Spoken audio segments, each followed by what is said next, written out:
This is Programme 3 of Videotel's series on practical marine electrical knowledge. The series is made up of 8 programmes.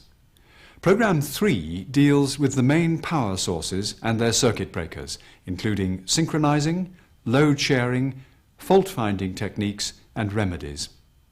Also, test procedures on a circuit breaker if it fails to close normally.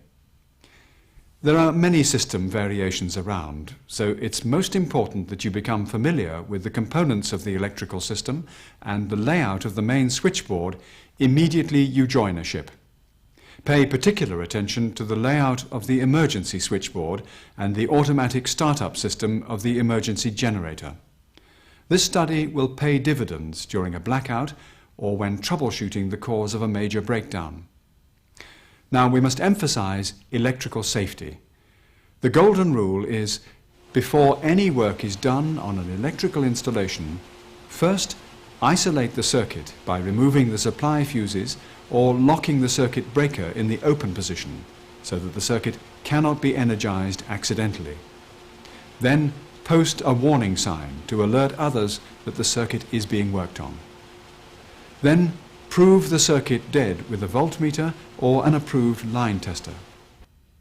A switchboard can never be considered dead unless all AC generators connected to it are stopped, locked off, and all other supplies are disconnected. These points can never be emphasized strongly enough. The electrical rescue procedure is described in Programme 1. A typical scheme of power generation on board ship will have 2 main AC generators, or alternators, and 1 emergency AC generator. But there are many different designs, depending on the ship's operating role. The most typical scheme will provide 440-volt 3-phase alternating current at a frequency of 60 Hz. Some ships will have 380-volt 50 Hz systems.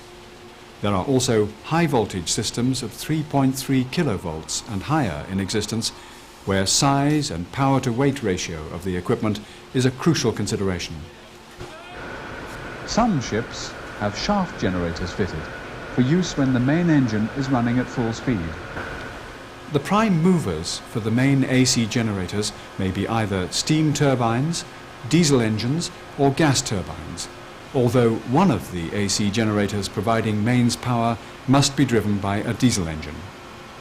The emergency AC generator is driven by its own diesel engine, which is set to start automatically if a failure of the main generated power is sensed, usually a loss of steam pressure, voltage or frequency. This drawing shows the circuit arrangement for a typical emergency AC generator starter panel. The supervision circuit senses the loss of the main electrical supply. The sensing relay initiates automatic run-up of the emergency diesel via the control circuit supplied from the emergency batteries. Alarms and indications for high temperature, low lube oil and loss of coolant are also powered from the emergency supply. A similar system is used for auto-starting the standby diesel alternator. The starting system must be tested regularly with the alternator and a load, such as a fire pump motor, connected to the emergency switchboard. The system shown here is a 110-volt system and has its own testing circuit incorporated.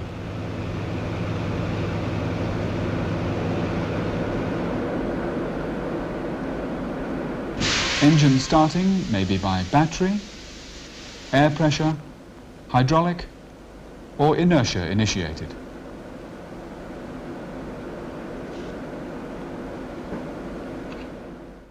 Check your own ship's diagrams for specific circuit details relating to your auto-start equipment. Now we'll show you the synchronizing of 2 AC generators. One of the most frequent operations required involves connecting an incoming AC generator or alternator to the bus bars, which are being supplied by another AC generator. This process begins with starting up the prime mover, in our case a diesel engine.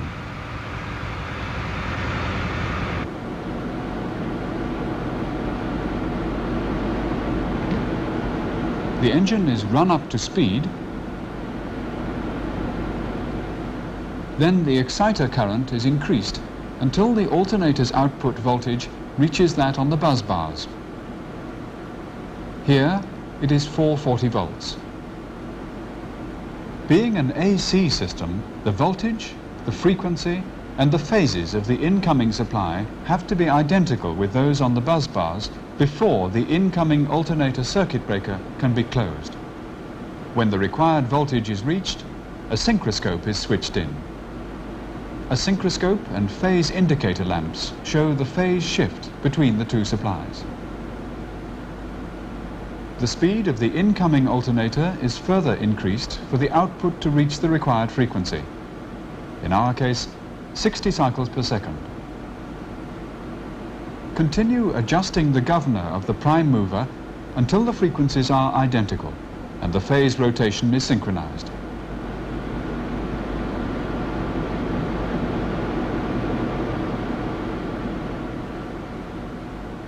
Here, on the bottom half of the synchroscope, the pointer shows when to close the incoming alternator's circuit breaker. The phase rotations are synchronizing. Now the button can be pressed and the circuit breaker closed. The two alternators now provide power in phase with one another. Most synchroscopes use the 12 o'clock position of their circular display to show the point of synchronization. The synchronizing equipment can now be switched out and the load shared between the two alternators. The governors of the two prime movers can be adjusted so that the two alternators will take about equal share of the total load, as shown on the kilowatt meters.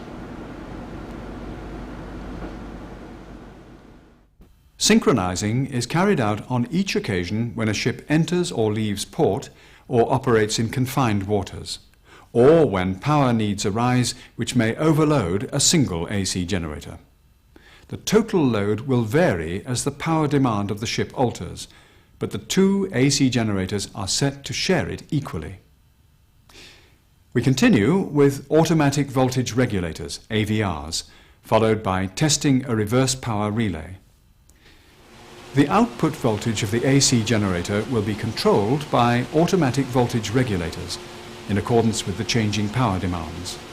AVRs are electronic devices which adjust the exciter current of the AC generators to maintain supply voltage at 440 volts as the various loads are added to or reduced. Voltage fluctuation without apparent reason is one of the symptoms of an AVR becoming faulty. If the voltage settles down on switching to manual voltage regulation, the automatic voltage regulator should be investigated and possibly replaced by a spare one. An alternator is protected by a number of devices, such as overcurrent, short circuit and under-voltage trips in the circuit breaker.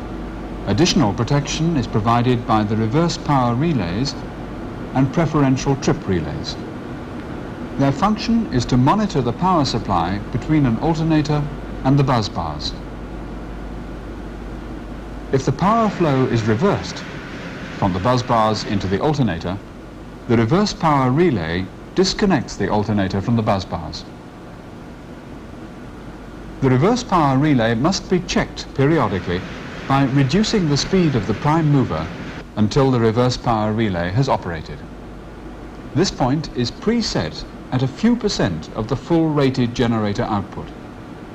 The settings are different for diesel or steam turbine prime movers.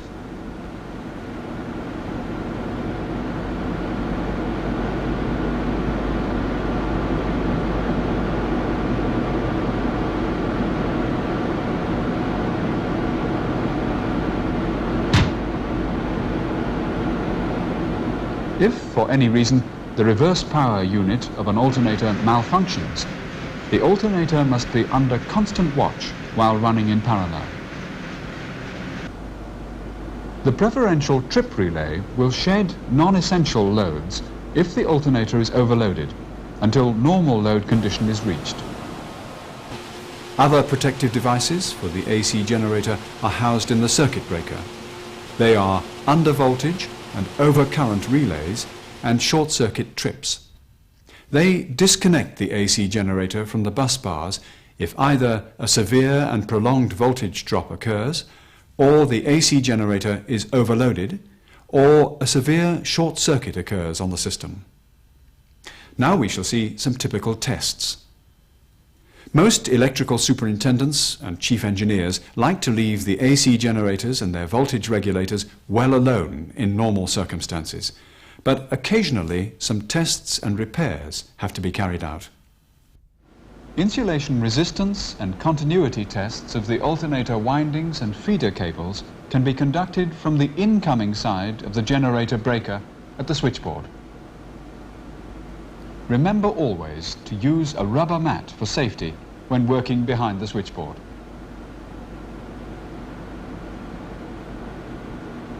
For the sake of measurement accuracy, the instrument fuses, the indicator fuses, and the control circuit fuses must be removed.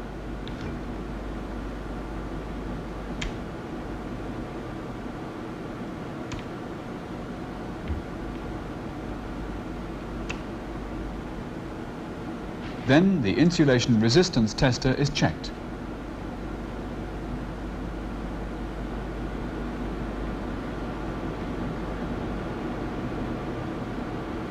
Two good earth points must be found. Then the phases can be checked to earth.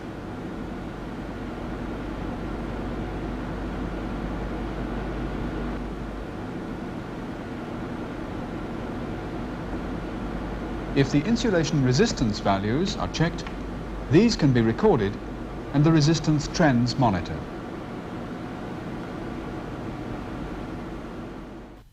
Faults which relate to exciter failure can be tested either at the terminal box, or slip rings, or rotating diode ends. We show you here some typical procedures to follow if, for instance, the AC generator fails to generate the 440 volt AC output. A possible cause for this is the loss of residual magnetism in the rotor poles of the AC generator or in the field poles of the exciter. 3 or 4 torch batteries in series will provide enough DC current with which to flash the AC generator at the appropriate point. This should re-establish residual magnetism. The manufacturer's drawings will show the correct polarity. If this procedure does not produce the required result, shut down the prime mover and lock off its controls. If the need arises for further tests, an important point must be kept in mind. An insulation tester must not be used on an electrical circuit which incorporates electronic components such as diodes. These must be shorted out before any insulation resistance readings are taken.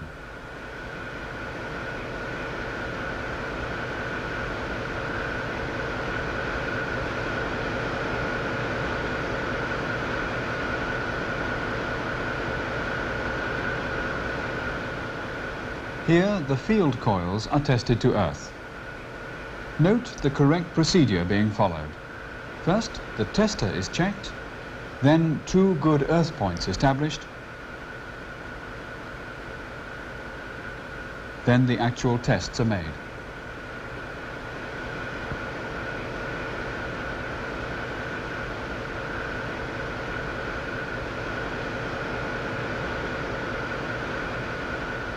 Tests for possible faults in the exciter field coils are carried out at the terminal box.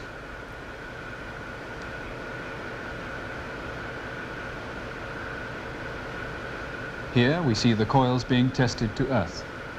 Again, the correct procedure is followed. First, the insulation resistance tester is checked, then 2 good earths found, then the test carried out.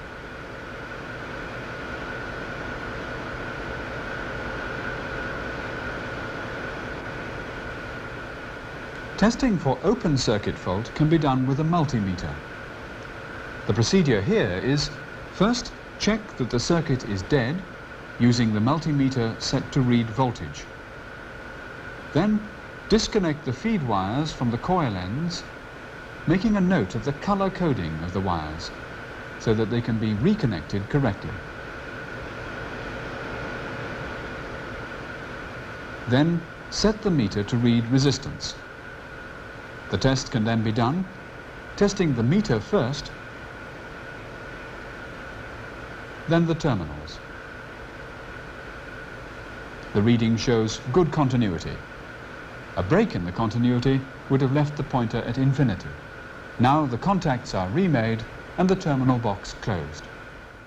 What if the excitation is working well, but the AC generator still fails to generate AC output? This fault, if it occurs, usually shows up when an AC generator is started up, ready for synchronizing with other units.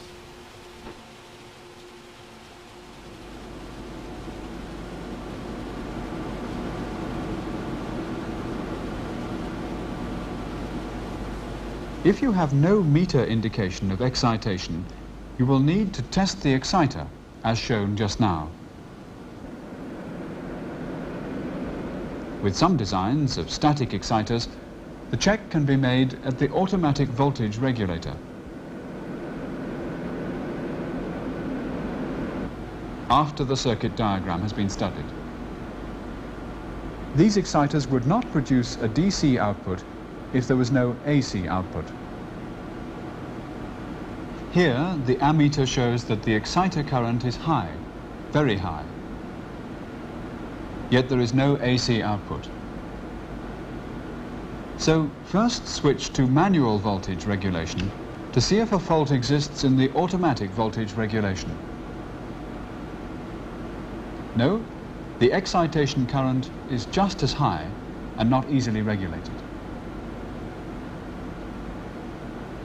Shut down the machine and consult the circuit diagram.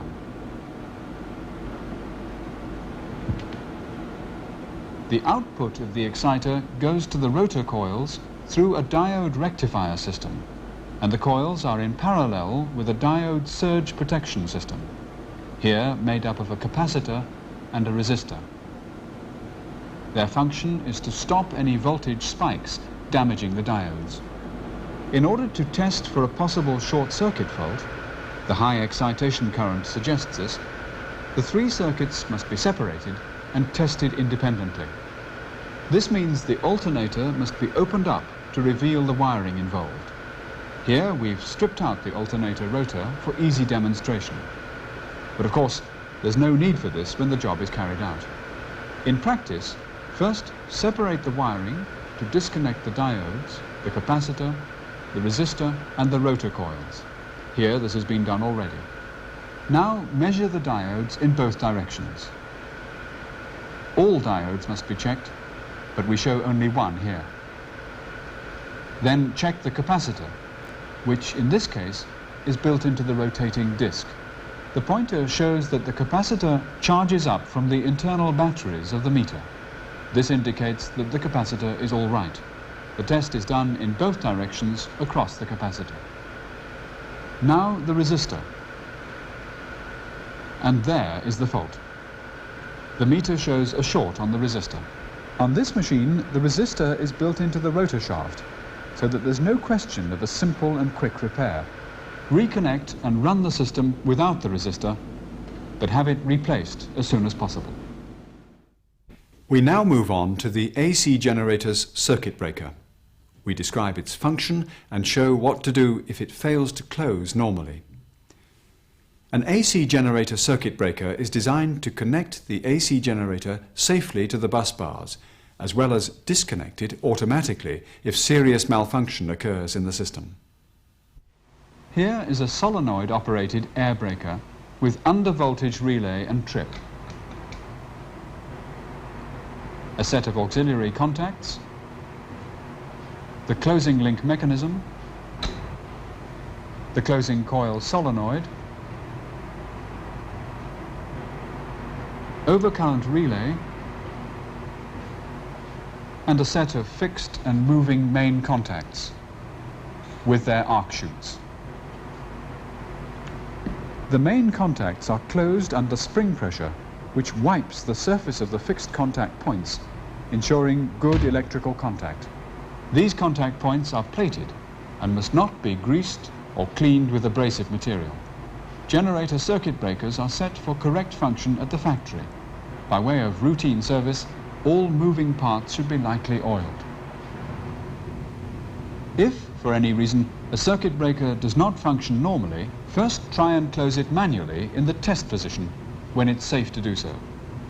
If it closes and holds in, this indicates a fault in the closing coil circuit.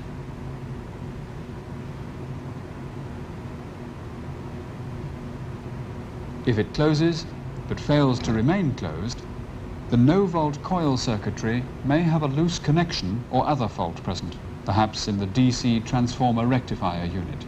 Withdraw the circuit breaker into the full-out position and disconnect the control wiring and plugs.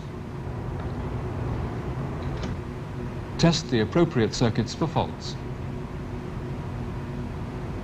Always test that the circuit is dead before testing for continuity.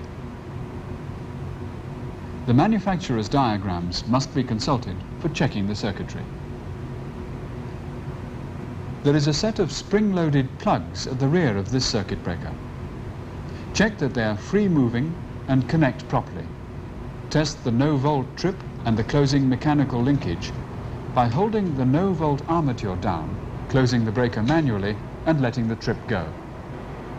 If the breaker fails to close, the most likely causes are a loose connection, a sticking trip button, or the overcurrent or reverse power trip contacts not resetting properly. Alternatively, an open circuit fault has occurred in the closing coil circuitry or due to malfunction of the power supply to the closing coil. Well, this concludes the subject of Program 3. We've discussed a typical mains generating system and the automatic startup feature of an emergency generator. We've shown how to synchronize two AC generators and how to trace and test for a fault in the excitation circuit. We then showed how to reinstate residual magnetism and how to trace a fault in the AC generator rotor. Finally, we talked about an AC generator circuit breaker and dealt with fault tracing on a circuit breaker if it fails to close normally. We recommend that you watch this program again and that you consult the book Practical Marine Electrical Knowledge, which accompanies this series and will allow you to study certain aspects in greater detail. Finally, here's a list of contents for all the programs in the series.